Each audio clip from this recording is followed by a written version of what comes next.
I would like to thank Caressa McKnight for sending me this story, and this is pretty much an update. And I'm gonna be honest, I almost completely forgot about this story until I saw the name of the victim. And the name of the victim is Demetrius Hollins, and fortunately for him, he's still alive because it could have ended up a whole lot worse. Now, if y'all don't remember, back in 2017, this guy was pulled over because allegedly he was changing lanes without a signal, and he was literally yanked out of his car and then pretty much brutally beaten by these two pigs you see in the background. Like, they literally jumped him gang style, punching him, kicking him right there in the middle of the street.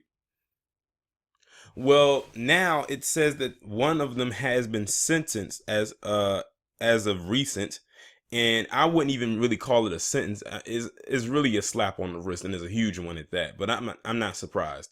So I'm gonna just go ahead and read this article coming from Atlanta Black Star. A former police officer in the Atlanta suburb of Gwinnett County, Georgia, has been convicted of aggravated assault and battery in the brutal traffic stop beating of a young black man in 2017. Sergeant Michael Bongiovanni pleaded no contest to the charges, the Gwinnett County District's Attorney Office announced last Wednesday. As part of his plea deal, Bongiovanni will testify against his one-time partner for beating the unarmed motorist. The disgraced officer came under fire after he was filmed sucker punching Demetrius Hollins, age 21, as the driver stood with his hands in the air during an April 2017 traffic stop. So you heard that right? It says sucker punched him while his hands were in the air. So he was complying. He had his hands in the air. He was no threat to him. He wasn't armed or anything like that. And he still hit him to the ground. And then his partner came in and joined in pretty much jumping this guy. Like I said, it looked like a gang initiation. I think when I talked about it when it first happened on my original channel, I said that's what it looked like because I saw the video. A separate bystander video showed then Officer Robert McDonald running and kicking Hollins in the head as he lay handcuffed on the ground. Both were fired by Gwinnett PD one day after the damning videos surfaced. I don't think I've ever seen a situation where both officers appeared to act without justification, District Attorney Danny Porter said at the time. We believe it's important, and the management of the police department believes it's important that they move forward with an arrest warrant. According to prosecutors, Bongiovanni was remanded to the Gwinnett County Jail where he'll serve 6 months in work release, followed by 5 months. Okay, hold on. So basically, work release is if you're in jail, you can actually, it's like you're spending time between jail and work. So that means that this guy can still work as a goddamn cop while serving a prison sentence. So he's pretty much still able to keep his, he's still able to keep his job. I take that back.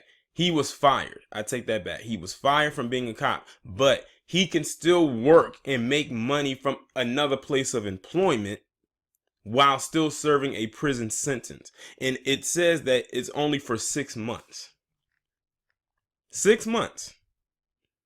That's a big slap on the wrist because one, the sentence is too short, and two, he's able to still make money. It also says followed by 5 months of house arrest. The balance of his 10-year sentence will be served on probation. So let's get this. Let's run through this again. 6 months in prison while having work release, which means he's pretty much not going to be in prison 24 hours a day, still making money. After his 6 months is done, he's on house arrest and still able to work and make money, and he only has 10 years probation. So that means in 11 months, all he has to do is keep his nose clean.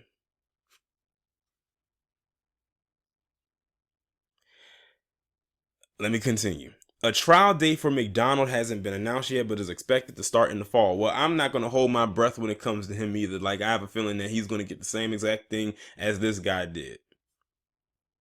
Gwinnett Police Chief Butch Ayers, who fired the two officers, told AGC that McDonald was remorseful about his actions. Bongiovanni, on the other hand, was not, and justified his behavior to the chief by saying, "It's different out on the streets." And this is a person they want to give work release to. I'm just saying to myself, I hope he fucks up again. Hollins, who was left with a busted lip and a black eye, said his encounter with the two officers still haunts him.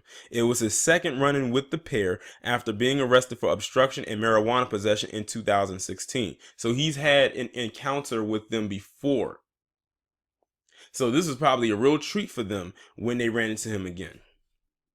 I've been just having nightmares, and in my head I'm just like, what could I have done that would not let this happen to me? Well, to him I would have to say, you being black in America, your skin is your weapon. That is the threat against them, unfortunately. The local college student was stopped by police for a missing license plate and changing lanes multiple times without signaling, according to an incident report. Police said Hollins didn't pull over and was forced to stop after his car stalled. That's what they said, but I believe they are lying as well. Like I said, I won't hold my breath when it comes to the other one. If one got a slap on the wrist, the other one's going to get one as well. And the one who got the slap on the wrist, he was the least remorseful. I don't think that other one was remorseful either. I think he just said it because he got caught. But that one, he got big balls, and he just doesn't care. But you know what? All they're going to do is keep putting them out there on the street, and then something worse is going to happen. We can only hope that the worst happens to them, though. Y'all let me know what you think about this down in the comments. Like, share, subscribe. I will talk to you in the next one.